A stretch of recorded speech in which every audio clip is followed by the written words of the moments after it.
dianggap sebagai ejekan dari ritual suci Mesir. Open your baju katanya guys. Aduh, ini menurut aku outfitnya agak parah juga sih ya, makanya kayak dikritik gitu.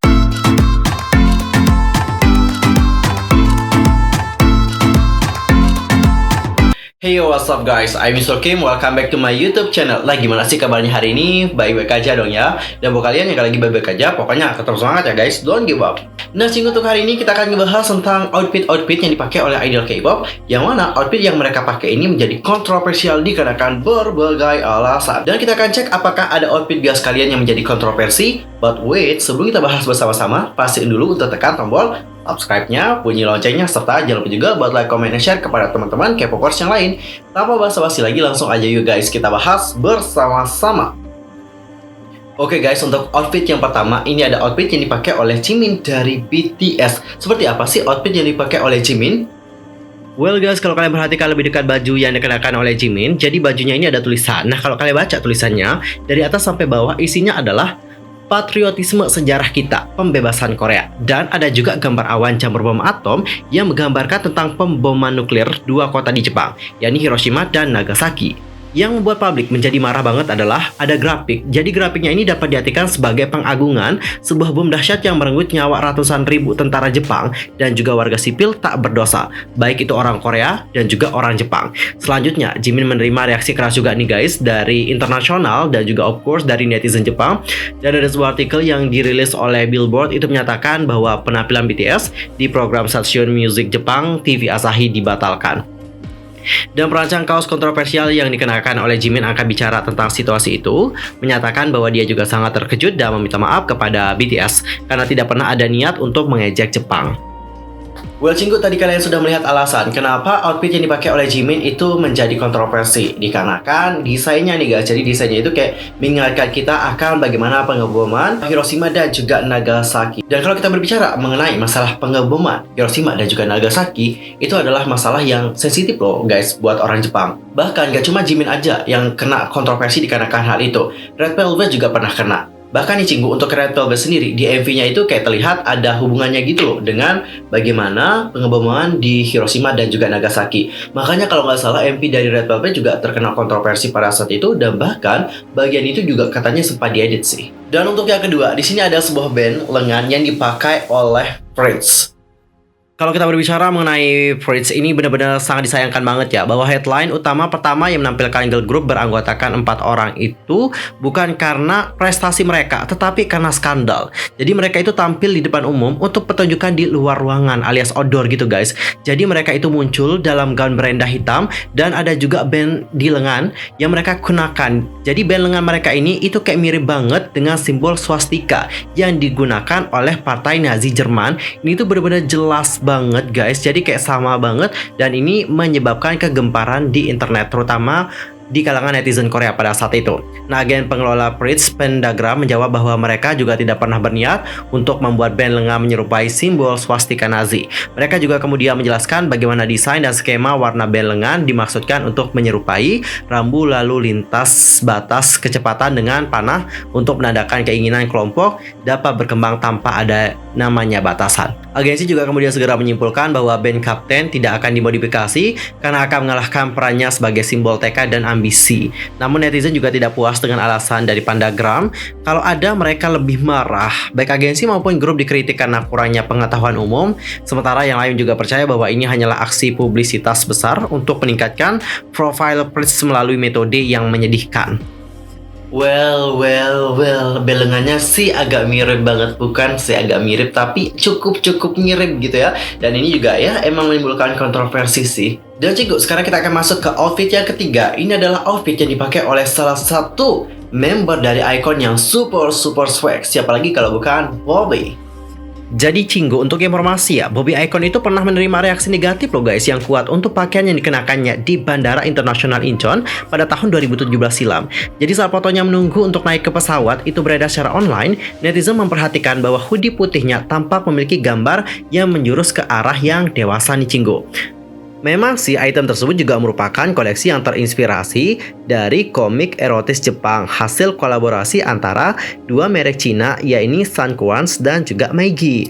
Nah, orang-orang telah menyuarakan kekecewaan mereka karena Bobby yang merupakan seorang idol dan punya penggemar banyak di bawah umur mengenakan pakaian seperti itu di depan umum dan meninggalkan selera yang buruk baik untuk penggemar maupun non-penggemar. Ada sebuah artikel juga yang memberikan kritikan atas ketidakpantasan pakaian itu dirilis di situs berita besar Korea yaitu Net, tanpa foto Bobby mengenakan hoodie putih yang dimaksud. Dan beberapa pembaca juga telah menangkap ya bahwa gambar yang sebenarnya itu tidak dimasukkan oleh wartawan. Jadi wartawan memilih untuk tidak memasukkan gambar tersebut karena memang gambarnya kayak something gitu guys. You know nggak yang aku maksudkan? Jadi dalam aturan tertentu nih, para wartawan itu harus memilih gambar yang mana layak untuk ditampilkan atau tidak. Kalau gambarnya berhubungan dengan sara ataupun sangat dewasa banget, itu memang sangat dilarang banget untuk ditampilkan. Karena pembacanya juga masih banyak yang berada di bawah umur, kayak gitu guys. Well, kalau sudah tahu bagaimana cerita di balik desainnya si Bobby ya kayak gitu deh guys. Apalagi ya seperti yang kalian tahu kan ikonnya juga masih banyak yang di bawah umur kayak gitu. Makanya banyak yang tidak suka ketika melihat Bobby mengenakan pakaian tersebut gitu guys. Karena ya bagaimana orang di pakaiannya itu loh kayak berhubungan dengan hal-hal yang kayak dewasa gitu, Cinggu. Oke, udah tahu dong alasannya sekarang ya. Dan sekarang kita akan masuk ke outfit yang keempat. Ini adalah outfit yang dipakai oleh Girls' Day. Ini menurut aku outfitnya agak parah juga sih ya, makanya kayak dikritik gitu. Jadi Cinggu, pada kuartal kedua tahun 2011 yang mana pada kuartal itu akan menandai peringatan 1 tahun debut dari Girls' Day. Tetapi Cinggu, sebelum kesempatan yang menggembirakan ini terjadi, grup tersebut sudah menjadi pusat perhatian karena pakaian mereka yang benar-benar kontroversial banget. Maaf ya, ini gambarnya aku sensor aja karena ini juga udah kayak dewasa gitu sih. Jadi pada saat itu mereka ini kayak menampilkan rilisan terbaru mereka yang bertajuk Twinkle Twinkle. Ini lagu favorit aku sih guys. Jadi para membernya itu kayak mendapatkan kerutan karena mereka mengenakan celana putih rapli terbuka di bawah rok mini kuning dan putih pendek dalam sebuah acara. Dan banyak pengamat berkomentar bahwa mereka juga tampak seperti memakai popok gitu guys, sehingga media menjuluki popok atau pakaian dalam untuk pakaian mereka. Seolah koordinasi pakaiannya juga tidak cukup baik, publik juga marah karena beberapa membernya masih di bawah umur. Seperti nih anggota termudanya, si Hyeri, yang mana Hyeri pada saat itu berusia 16 tahun nih guys. Adapun komentar-komentar dari netizen seperti ini guys, siapapun yang menjadikan itu sebagai kostum panggung sangat mengganggu. Dan bagaimana sih agensi mengizinkan mereka mengenakan pakaian yang tidak pantas seperti itu? Dapat dilihat berulang kali di berbagai platform internet loh guys. Kemarahan itu begitu buruk sehingga member dari Girls' Day harus angkat bicara. Mereka mengatakan celana itu mungkin dikira popok atau pakaian dalam karena dekorasi ruffle. Mereka juga berjanji untuk berhati-hati dalam memperbaiki kostum mereka di masa depan. Dan meskipun membernya juga dipuji karena respon mereka yang benar-benar cepat juga, pakaian ini jelas meninggalkan bekas sebagai salah satu hari yang cukup gelap dalam karir Girls' Day. Nah udah tahu parahnya kayak gimana, tapi mungkin aku nggak bisa nampilin ya gambarnya secara jernih banget karena ya menurut aku sensitif guys. Dan celana yang mereka pakai waktu itu emang kelihatan kayak celana dalam gitu sih guys. Karena biasanya kan wanita alias member dari girl group kalau mereka menari menggunakan rok mini mungkin atau pakaian yang agak minim, itu kan pakai celana gitu. Ya ada celana gitu deh. Kalau yang mereka kan kelihatan kayak popok gitu. Ya kayak popok celana dalam gitu sih guys. Makanya kayak banyak sekali dikritik oleh orang pada waktu itu. Tapi seperti yang aku lihat sih, orang-orang pada saat itu lebih banyak ngekritik stylistnya, bukan member dari Girls' Day. Karena member dari Girls' Day ya mereka cuma tahu pakai aja gitu. Yang ngatur semuanya kan agensi sama stylist. Dan sekarang kita akan masuk ke outfit yang berikutnya. Ini adalah outfit yang dipakai oleh Jennie dalam Lovesick Girls. Lovesick Girls akan menjadi MV yang perfect jika bukan karena kostum perawat yang dikenakan Jennie dalam satu adegan tertentu. Pakaian tersebut memicu kemarahan publik Korea karena pemirsa menganggapnya sebagai tindakan yang tak pantas terhadap perawat, terutama di tengah situasi pandemi COVID-19, di mana petugas kesehatan seharusnya lebih dihormati. Kostum Jennie sebenarnya langsung diambil dari lirik lagu tersebut guys. Tidak ada dokter yang bisa membantu saat aku sedang mabuk cinta. Karena tidak ada niat buruk yang dimaksudkan, pendapat yang mengatakan pakaian perawat itu ofensif berlebihan dan tidak realistis telah mengejutkan penggemar dan juga YG Entertainment. Beberapa netizen bahkan berpartisipasi dalam kampanye hashtag hentikan sexualization terhadap perawat dan perawat bukan kostum untuk mengekspresikan ketidaksukaan mereka dan menyebarkan kesadaran, dan banyak yang menyatakan bahwa mereka bekerja dalam profesi itu sendiri. Kontroversi seputar pakaian Jennie menjadi begitu besar sehingga mendapat tanggapan dari Serikat Pekerja Kesehatan dan juga medis Korea Selatan. Setelah menjelaskan bagaimana budaya pop selalu mendistorsi citra perawat, Union mendesak YG Entertainment untuk mengambil tindakan bertanggung jawab yang sesuai dengan popularitas dan juga pengaruh dari Blackpink. Pada akhirnya Cinggu, adegan Jennie yang memakai pakaian perawat akhirnya diedit oleh pihak YG Entertainment untuk menenangkan publik dan memastikan tidak ada pemirsa yang tersinggung saat menonton MV Love Sick Girls. Ya, Cinggu, seperti yang kalian tahu juga ya, ini emang menjadi kontroversial banget pada saat itu. Di saat MV Love Sick Girls keluar, itu kan emang banyak yang ngekritik kayak gitu dikarenakan kostum yang dipakai oleh Jennie. Seperti itu nih guys. Tapi pada akhirnya YG Entertainment sini nggak menghapus dong Love Sick Girls-nya, tapi mereka di sini ngedit. Karena ada fitur ngeditnya juga, makanya bisa diedit. Bagian Jennie yang tadi itu diubah oleh YG Entertainment. Syukur deh ya. Dan sekarang kita akan masuk ke outfit yang kelima. Ini adalah outfit yang dipakai oleh Jihyo dalam acara Twice yang Halloween gitu loh guys. Nah, kalau kita comeback di tahun 2018, Jihyo membuat netizen agak geram karena kostum yang dikenakannya di acara fan meeting Halloween Twice. Jadi sementara member lain mengenakan kostum yang benar-benar sesuai untuk tema acara tersebut, pakaian Jihyo sangat diperdebatkan karena sangat menyerupai penggambaran stereotip penduduk asli Amerika. Saat menyapa penggemar sebagai Jihyo India, dia dengan bersemangat berbagi bahwa dia datang dengan ide kostum sendiri karena kulit kecoklatan yang dia miliki sebelumnya. Nah, kostum Jihyo dipandang sebagai pelanggaran berat terhadap budaya penduduk asli Amerika karena pakaian yang mencerminkan sejarah penindasan mereka diperlakukan sebagai estetika belaka. Fans sendiri telah memulai kampanye email yang diarahkan pada JYP Entertainment untuk meminta penjelasan formal dan permintaan maaf, tetapi tidak sampai hari ini. Tidak peduli arah mana yang disepakati Jihyo dan stylistnya dalam ide kostum ini, reaksi publik yang kuat pasti akan menjadi pelajaran budaya bagi mereka. Well, Cinggu, kalian sudah tahu alasan kenapa Jihyo dikritik?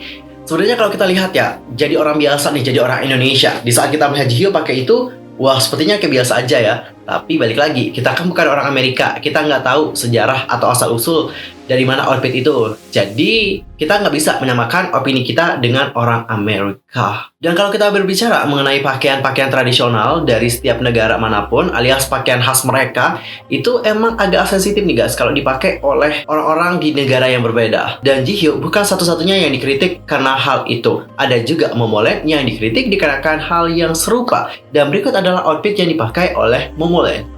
Jadi dalam MV tahun 2018 yang bertajuk BAM, Momoland itu menjadi subjek kritik untuk konsep global mereka.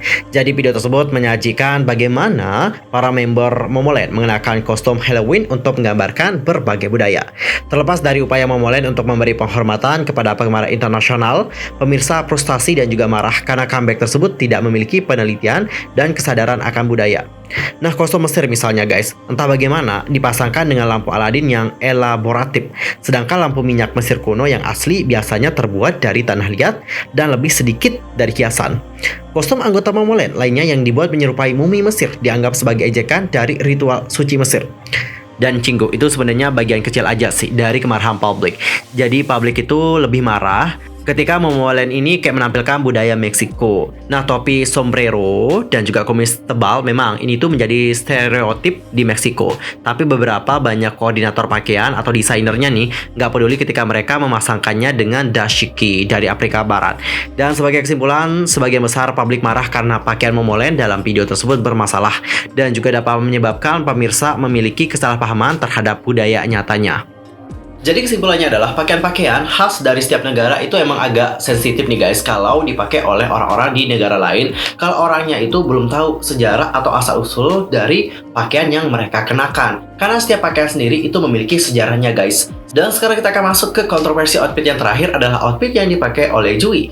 Nah, Cinggu, kalian tuh pasti tahu dong bahwa Twice dan J-Pran itu punya panggung kolaborasi yang sukses banget di Inkigayo, tepatnya sih di tahun 2016. Tapi Cinggu, di sini ada yang paling diperhatikan oleh netizen, yaitu adalah tentang pakaian yang digunakan oleh Jui. Jadi pakaiannya itu bertuliskan "Cangkul, buka bajumu". Oh my god nih guys. Jadi banyak sekali dari netizen yang pada saat itu cukup geram sih dengan tulisan di kaosnya Jui. Apalagi pertunjukan mereka ditampilkan di televisi dan kata-katanya juga dinilai kotor tanpa adanya filter terlebih dahulu. Dan itu bakal lebih nggak pantas banget karena Jui juga masih di bawah umur nih guys pada saat itu. Untungnya ya, alih-alih menjadi sasaran kebencian, Jui justru dibela oleh netizen yang malah mengungkapkan kemarahannya kepada siapapun yang membuatnya mengenakan pakaian yang tidak sedap untuk dipandang itu. Well, tadi kita sudah melihat bagaimana outfit yang dipakai oleh Jui. Ya, kontroversinya dikarenakan tulisan "Cangkul, buka bajumu". Ini maksudnya apa nih? Open your baju katanya guys. Aduh, parah juga ya. Makanya dikritik banget sih pada saat itu. Tapi untung aja, syukur Jui-nya nggak dikritik. Alhamdulillah gitu ya. Karena netizen itu pada pintar semua. Mereka itu udah pada tahu yang ngebuat Jui pakai outfit itu adalah stylistnya, gitu nggak sih? Makanya mereka itu nggak ngekritik Jui, gitu guys. Apalagi Jui pada saat itu juga masih di bawah umur. Jadi pakai baju yang kayak gitu kan emang agak kayak gimana gitu ya kan? Oke Cinggu, tadi kita sudah ngebahas tentang outfit-outfit yang kontroversial. Dari sekian banyaknya outfit yang dipakai oleh idol K-pop tadi, ada nggak nih outfit dari idol favorit kalian yang menjadi kontroversial? Langsung aja komen di kolom komentar. Nah Cinggu, sekian aja ya untuk hari ini. Aku mohon maaf nih kalau ada kesalahan baik dalam ucapan, sikap, tindakan, sebagainya. I'm so sorry banget. Dan mungkin ada salah informasi, langsung aja komen di kolom komentar. See you next time di video berikutnya. I'm Mr. Kim pamit. Annyeong. Kamsahamnida. Goodbye.